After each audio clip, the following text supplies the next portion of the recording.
Gui Minhai Chinese. Unified ideograph, unified ideograph, unified ideograph, or unified ideograph, unified ideograph, unified ideograph. Pinyin. Gui Minhai or Gui Minhai, born the 5th of May 1964, also known as Michael Gui, is a Chinese-born Swedish book publisher and writer. He is an author of many books related to Chinese politics and Chinese political figures.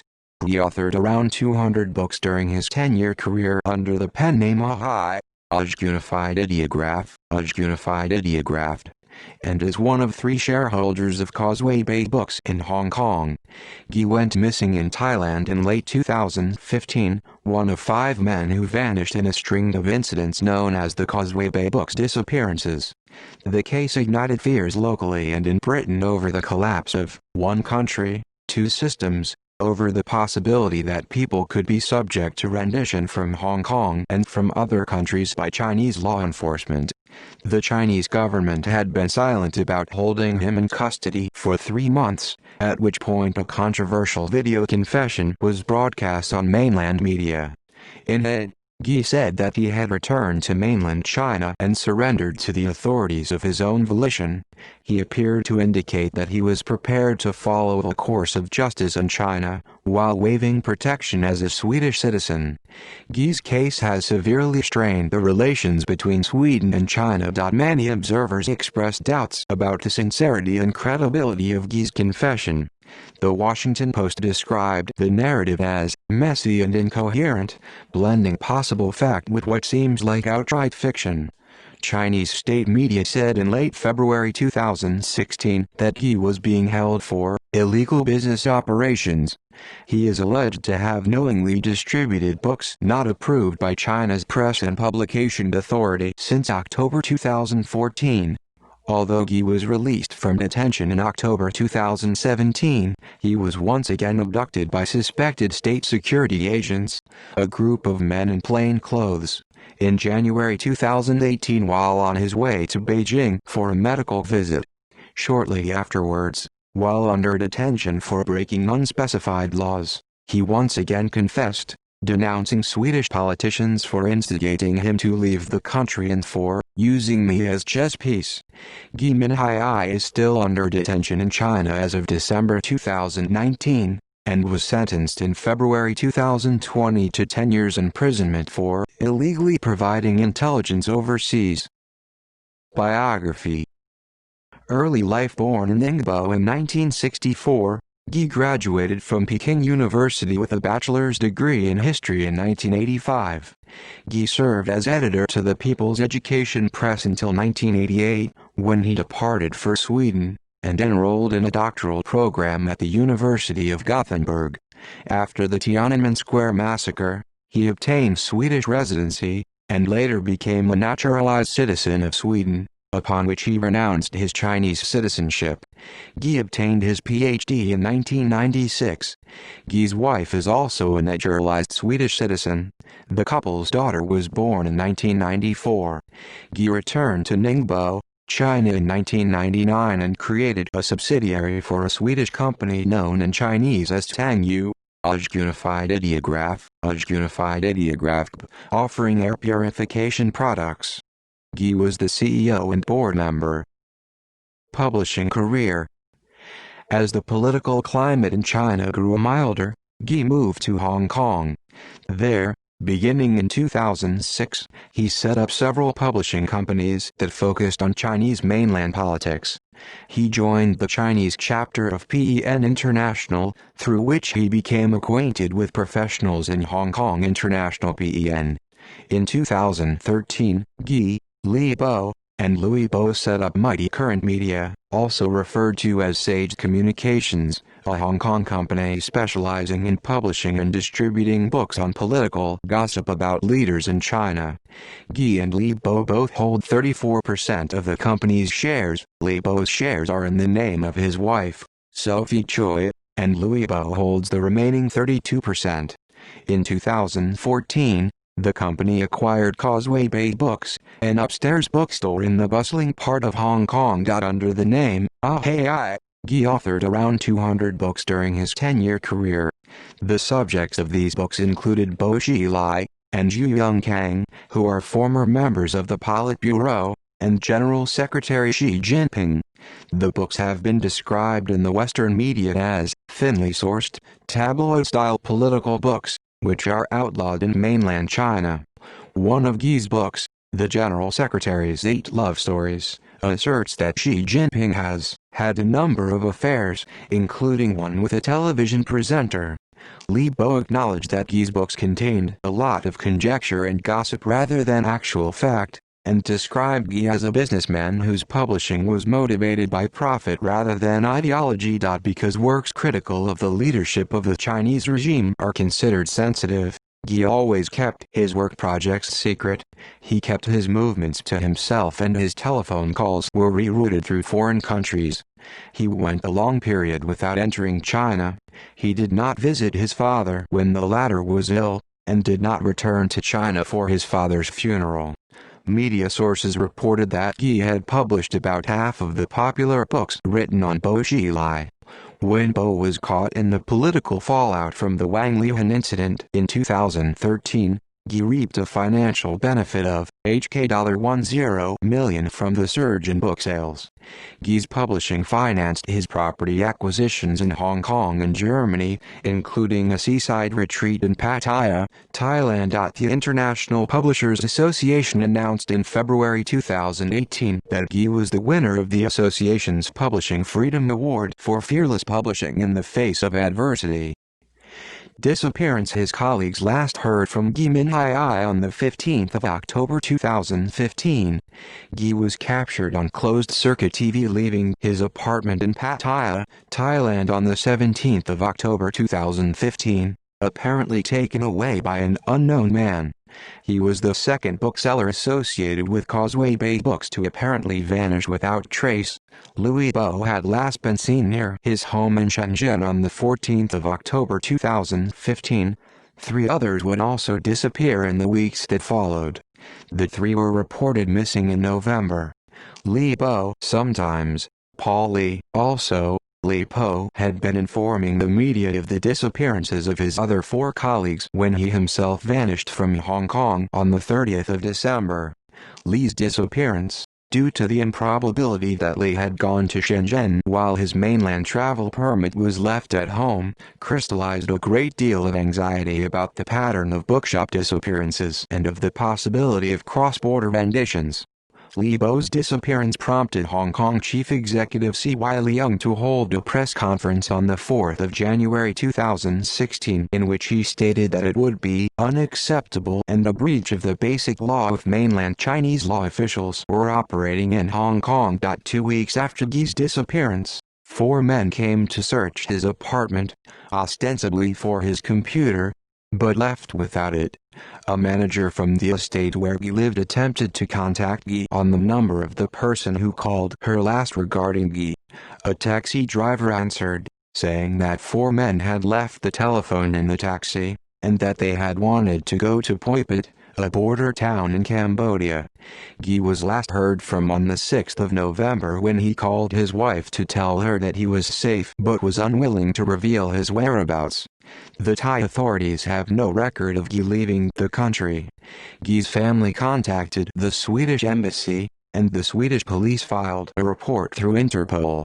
The Guardian observed that the Thai government had done little to advance the case, noting that the military junta was becoming increasingly accommodating to Chinese demands. Confirmation of detention. Xinhua News Agency published an article on the 17th of January 2016 stating that an individual by the name of Gui Minhai had been detained relating to a fatal traffic accident in December 2003 in which a schoolgirl died. It is likely he was held under residential surveillance at a designated location. Xinhua alleged that Gui Minhai, unified ideograph, unified ideograph, with a different but identical sounding middle character with respect to Gui Minhai, the publisher, had fled abroad under the guise of a tourist in November 2004 using a borrowed identity card. Following the court case, his stated age was 46 years in 2005, a discrepancy of 5 years compared with the details in Gui's Swedish passport. The two discrepancies created doubts that there may have been a case of mistaken identity. Xinhua claimed that Gui gave himself up to public security officials in October 2015. Contrary to Xinhua's claims, news reports from 2004 about the court proceedings from the traffic accident did not suggest Gui intended to abscond. Instead, he expressed a willingness to assume full responsibility in the form of economic compensation. Gui was given a probationary sentence at that time. A video confession, which was released at the same time and broadcast on China Central Television, confirmed his identity. In the 10-minute exclusive video, a tearful Gui expressed his remorse over a killing charge that he had absconded from a decade earlier. He said that his return to mainland China and his surrender were my personal choice and had nothing to do with anyone else. I should shoulder my responsibility and I don't want any individual or institutions to interfere or viciously hype up my return. Gui also said, although I have Swedish citizenship, I truly feel that I am still Chinese. My roots are in China. So I hope Sweden can respect my personal choice, respect my rights and privacy of my personal choice, and allow me to resolve my own problems. Criminal investigations on other charges were said to be in progress. It was only on the 19th of January, when fellow Swedish citizen Peter Dahlin, co-founder of an NGO providing legal training for local lawyers in China, appeared on television, confessing to having violated Chinese law and caused harm to the Chinese government and hurt the feelings of the Chinese people, that it came to international attention that he had also confessed on television. Dahlin was subsequently deported. Reporters Without Borders condemned China's forced confessions, and urged the EU to sanction CCTV and Xinhua for knowingly peddling lies and statements presumably obtained under duress. Li Bo's letter to his wife on the 17th of January said that he had voluntarily gone to the mainland to assist Chinese law enforcement in an investigation that involved Gui. He denounced Gui as a morally unacceptable person who had got him into trouble with the authorities. Gui's confession was received with incredulity, and many of the facts surrounding his disappearance from Thailand, including the release of the video 3 months after his disappearance, were called into question. The president of the Legislative Council of Hong Kong, Jasper Tsang, said, "The China Central Television (CCTV) reports and broadcasts of Gui Minhai's confession did not seem to be able to calm the public. As the case drags on, there will be more speculation." Human Rights Watch was quoted as saying, "Given that Gui has been held nearly 3 months incommunicado, in a secret location, and without a lawyer, his confession on state-controlled TV lacks credibility." The Washington Post said, "The narrative seems messy and incoherent, blending possible fact with what seems like outright fiction. It feels illogical, absurd even." Amnesty International China researcher cast doubt on the narrative, asking, why would 4 other employees of a company need to go missing in order to assist with a regular criminal case? How could other missing or otherwise investigated colleagues of Gui Minhai have any connection to the case? The Guardian drew a connection to Operation Fox Hunt, a Chinese government campaign launched by Xi Jinping in 2014 to repatriate corrupt officials or opponents of the regime who had fled abroad, and which may also have been responsible for the abduction of the other missing booksellers.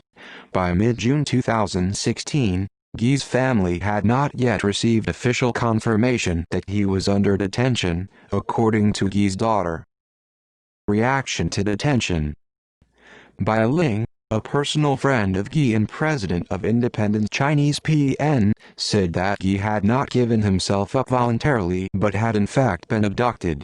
He confirmed that there had indeed been a drink-driving case involving Gui in which a young woman was killed, but that the accident and his disappearance were unrelated. Bai asserted that there was no official record of Gui's departure from Thailand, and that international law had been violated by Gui's kidnapping. He speculated that the abductors had returned to Gui's apartment to retrieve his passport, and that Gui may have been sent to China from Cambodia on a plane loaded with Chinese deportees.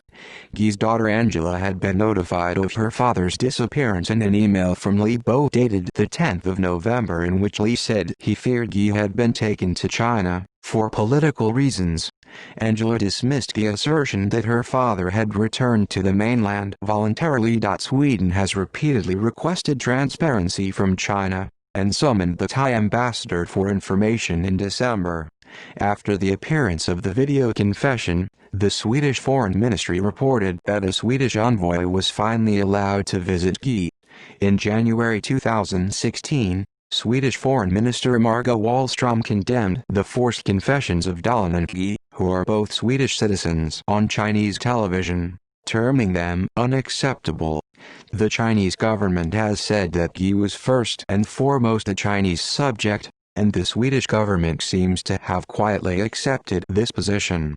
The Swedish diplomatic effort has been through consular channels and has been low-profile.in. Late February 2016, state media appeared to clarify the charges against Gui, saying that Gui was being held for illegal business operations. He is alleged to have knowingly distributed books not approved by China's Press and Publication Authority. According to the charges, some 4,000 such books had been sent by post disguised as different books to 380 buyers in 28 cities in mainland China since October 2014. Also in early February, the European Parliament issued a statement asking for Gui, Li Bo, and their 3 colleagues at Causeway Bay Books to be released immediately. In his report on Hong Kong for the second half of 2015, British Foreign Secretary Philip Hammond expressed concern about the Causeway Bay Books disappearances, and said in particular that the abduction of Gui's colleague Li Bo, a British citizen, from Hong Kong was a serious breach of the Sino-British Joint Declaration on Hong Kong and undermines the principle of one country, two systems. Gui's detention was discussed at the U.S. Congressional Executive Committee on China in May. In September, Angela spoke before the United Nations Human Rights Council, and also made an emotional plea on behalf of her father on Swedish television, an appearance which prompted another public statement by Wallström on the detention. The Swedish government, which said that they had been involved in quiet diplomacy with the Chinese regime, secured a second audience with Gui after 11 months of detention. A year after Gui's disappearance, there was a general consensus among commentators that the 5 booksellers had been abducted by Chinese authorities. As of October 2016, Gui has spent a year in detention, while the other 4 men were released in early March 2016. One colleague, Lam Wing-hee, gave an interview that received significant media coverage in which he spoke in great detail about his abduction and his months in detention by mainland law enforcement in Ningbo and subsequently Shaoguan. Their other colleagues have remained low profile and refused comment. In June 2017, Swedish Prime Minister Stefan Löfven talked to the Chinese president during a state visit about the case of Gui Minhai. Released from PSB custody and apparent recapture. According to Chinese officials, Gui Minhai was set free on the 17th of October 2017. Sweden's foreign ministry had received notification from the Chinese authorities that Gui had been released, although neither his daughter nor Swedish authorities knew of his whereabouts for a certain time afterwards. On the 19th of January 2018, a group of about 10 men in plain clothes boarded a train bound for Beijing and pulled Gui from the train. Gui was on his way to a medical examination in Beijing accompanied by 2 senior Swedish diplomats, according to his daughter, Angela. The Swedish government acknowledges the incident.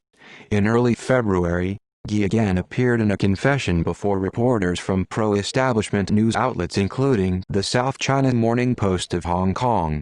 Gui, who had been in custody or under close surveillance for the past 2 years, appeared to have been freed in October 2017.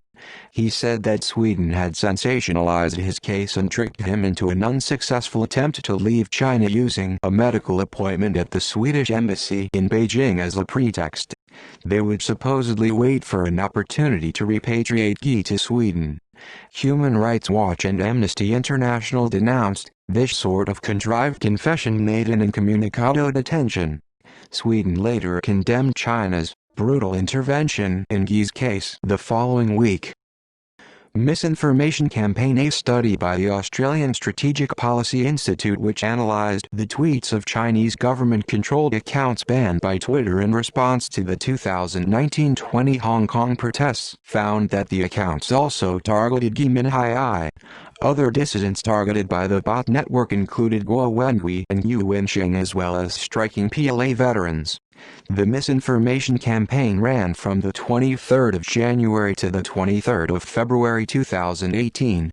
The 23rd of January was the day news broke that Gui had been seized off a train. Backdoor diplomacy controversy. In February 2019, Gui's daughter Angela made a blog post documenting a very strange experience involving Anna Lindstedt, Sweden's ambassador to China. In it, she alleged that Lindstedt contacted her in mid-January and invited her to a meeting in Stockholm that she had set up with some Chinese businessmen who she thought could help secure her father's release. Angela recounted in her blog that the meetings were held at a private lounge in a Stockholm hotel, where she was sequestered for days, and was even escorted to and from the bathroom. The men, who claimed to have connections within the Chinese Communist Party, apparently used a mixture of inducements, manipulation and threats on her. She was told that her father's release would be contingent on her stopping her campaign and avoiding media engagement. They offered her a Chinese visa as well as a job in the Chinese embassy. To Angela, Ambassador Lindstedt's presence and seemingly supportive stance suggested the talks were initiated by the Swedish Foreign Ministry. She nevertheless felt uncomfortable with the meetings. When she later made inquiries of the Swedish Foreign Ministry, it said it was unaware of the events. The Chinese embassy in Stockholm denied any involvement. The Swedish Foreign Ministry said it was not aware of the events until after the meetings had taken place. It confirmed to the press that the ambassador had been recalled, and that an internal investigation into the incident was underway. On the 9th of December, Lindstedt was charged by Swedish prosecutors for arbitrariness during negotiations with a foreign power, with a possible maximum prison sentence of 2 years. 2020 trial and sentence. Gui was detained for charges related to illegal business operations, according to Chinese officials. However, it was announced on the 25th of February 2020 that he was tried for illegally providing intelligence overseas, and sentenced Gui to 10 years imprisonment. Rights groups condemned the harsh sentence. Amnesty International said the charges were completely unsubstantiated and demanded his release. Although Gui was a naturalized Swedish citizen who had renewed his passport sometime between late 2017 and mid-2018, the Ningbo Intermediate People's Court where Gui was tried said that Gui had applied to restore his Chinese citizenship in 2018, a measure observers have described as an unprecedented move to cut off consular access.